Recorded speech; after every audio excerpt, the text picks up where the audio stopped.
Lloyd L. Majors was born in Ohio in 1837. After receiving a common school education, he attended the Grand River Institute and afterward graduated from the Ann Arbor College in Michigan. In 1870, he was admitted to the bar, and after practicing for years, he became a Methodist minister, meeting with financial reverses.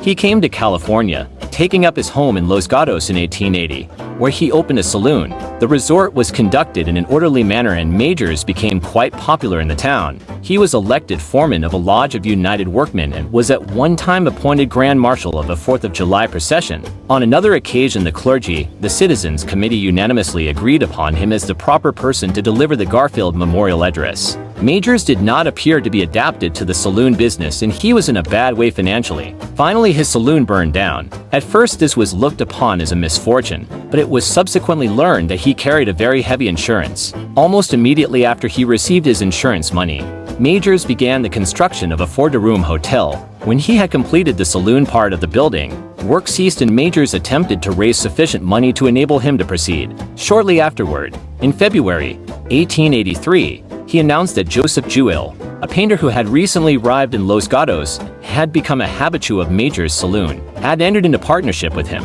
Majors furthermore stated that Jewell had just fallen heir to a fortune and would furnish the money necessary to complete the hotel. About 3 miles from Los Gatos, and near the village of Lexington, lived an old bachelor named William P. Renaudin, who was supposed to be very wealthy. As he deposited no money in the banks, it was generally believed that this old recluse had buried his savings near his isolated cabin. On March 11, 1883, this cabin was burned to the ground and in the ruins were found the bodies of Renaudin and a Canadian named Archibald McIntyre. It was evident that both men had been murdered. It was subsequently learned that Majors had made systematic inquiry regarding Renaudin's habits and wealth, even visiting different banks at San Jose in an effort to learn if Renaudin had any money on deposit. As Majors, Jewell and an overgrown boy named John Showers were observed holding mysterious conferences, and as Showers and Jewell were seen acting in a suspicious manner at Lexington the day previous to the double murder, the trio were taken into custody. Showers soon weakened and made a complete confession,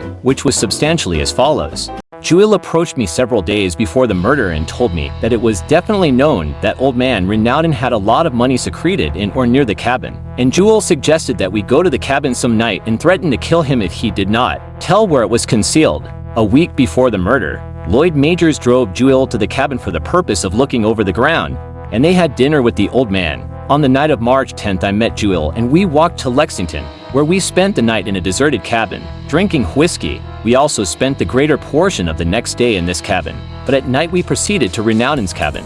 We knocked at the door and I told the old man we were hunters who had lost our way and asked him to come out and direct us to the road to Los Gatos. When Renaudin had accompanied us a short distance, Jewell commanded him to throw up his hands, but instead of doing so the old man sprang at Jewell and called for help. To our surprise, another man, whom I have since learned was McIntyre, ran out of the cabin toward us. I shot and killed McIntyre. I then ran to Jewell's assistance and knocked Renaudin senseless by striking him over the head with a gun. We then dragged him to the cabin and restored him to consciousness. As he refused to tell us where his money was hid, we poured turpentine over the lower part of his body and set him on fire. Again he became unconscious and again we restored him. As he still refused to divulge the location of the hidden treasure, we shot him to death. We hastened to Major's saloon in Los Gatos and told him of what had transpired. He gave us some money and a bottle of whiskey and advised us to get out of the country. I afterward learned from Majors that late on the night of the murder he rode over to the cabin alone and set it on fire. The 3 defendants were tried at San Jose for the murder of Renaudin. Jewell was found guilty on May 11, 1883 and sentenced to be hanged. Majors was found guilty on May 24th and Showers pleaded guilty on May 28th. Majors and Showers were sentenced to penal servitude at San Quentin for life.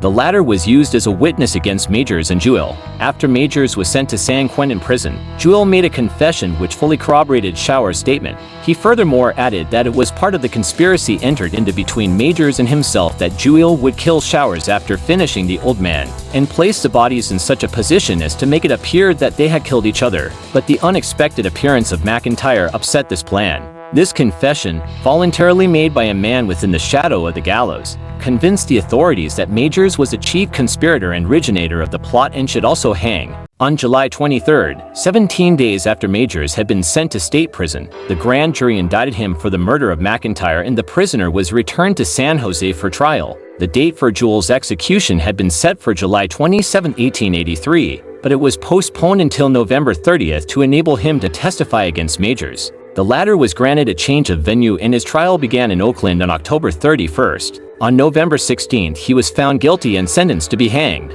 He appealed to the Supreme Court, but on March 13, 1884, the higher court refused to grant a new trial, and on May 23, 1884, Majors was hanged. 1. He was sullen and indifferent to the end. Showers was transferred to Folsom Prison on May 6, 1884, and on May 15, 1899, he was killed by a fellow convict named George Putman, a friend of the Majors family, who was executed on November 19, 1900. For this deed, Majors left a widow and 2 little boys named Archie and Abe, who lived in Oakland after the father's execution. The poor woman did all in her power to raise the little fellows to be useful citizens and endeavored to conceal from them the facts regarding the disgraceful end of their father. A few years after her husband's death, she married a man named J.H. Wagner. After 2 more children were born, Wagner deserted his wife, leaving her in absolute poverty. Abe Majors went to work and cheerfully gave his earnings to his mother. One day someone told him of the history of his father. The boy rushed home in a whirlwind of passion, expecting to hear that the story was false.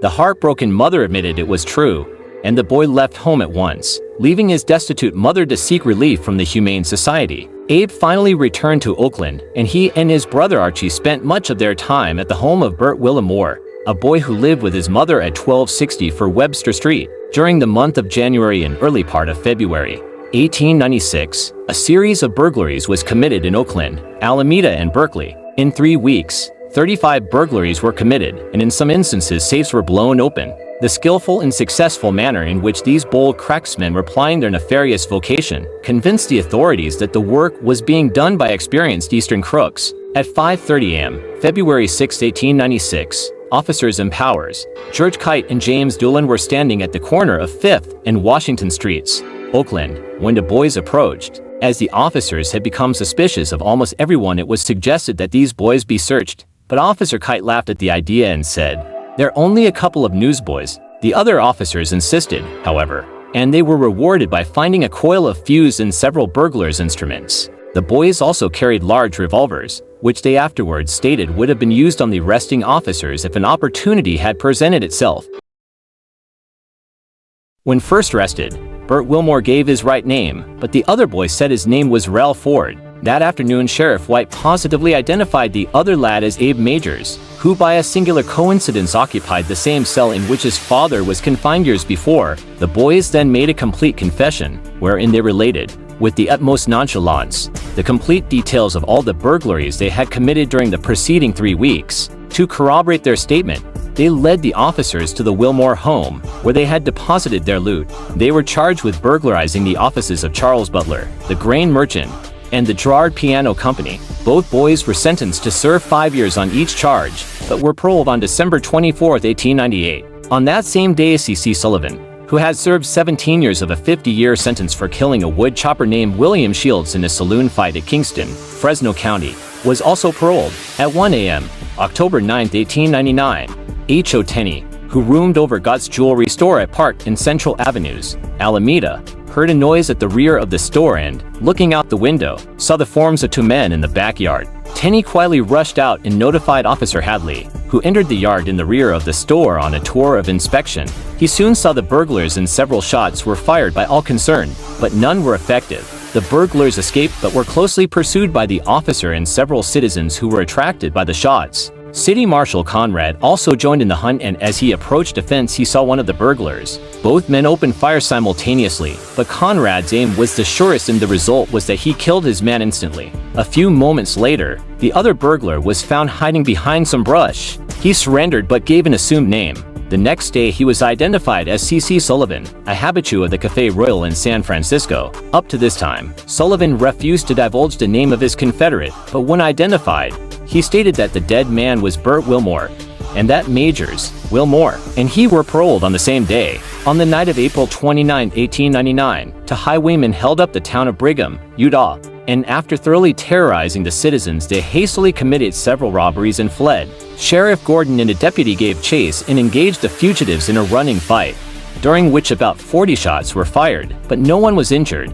The robbers then dropped much of their plunder and fled to the mountains. the sheriff telephoned to Ogden for assistance, and a posse, headed by Sheriff Lane and Captain Brown of the Ogden Police, responded, leaving Ogden at 4 a.m., April 30th, for the mountains. At noon the trail was found, and shortly afterward the robbers were sighted. A battle took place, during which one of the robbers was killed. The other fled, and Captain Brown, believing he could take him alive, started in pursuit. As the officer was gaining ground, the robber turned and fired one shot which pierced the officer's heart, killing him instantly. The bandit then surrendered. The prisoner stated that his name was George Morgan, that he was 19 years of age, and that the dead bandit was his brother James. He added that they hailed from Chicago several days afterwards. However, it was learned that the dead robber was Archie Majors and the prisoner was his brother Abe. By this time, Abe had fully developed all of the characteristics of his fiendish father, without any sign of remorse.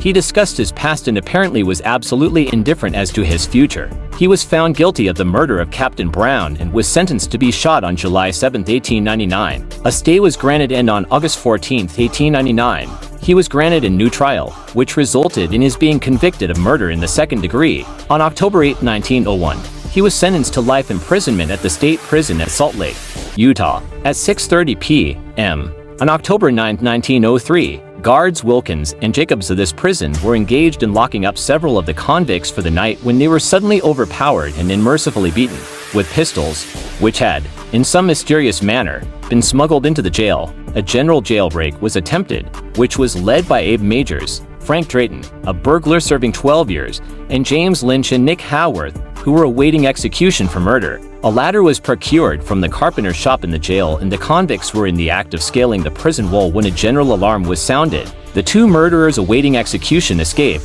but Drayton was killed and Majors was shot through the arm. Sheriff Hale was compelled by law to execute this man, and as it was to him a most painful duty, he fathered a bill which became a law and which provided that thereafter all executions should take place in the state prisons, under the immediate supervision of the warden. Shortly after this law became effective, Hale was appointed warden at San Quentin, where he was compelled, during his term, to supervise the execution of many murderers.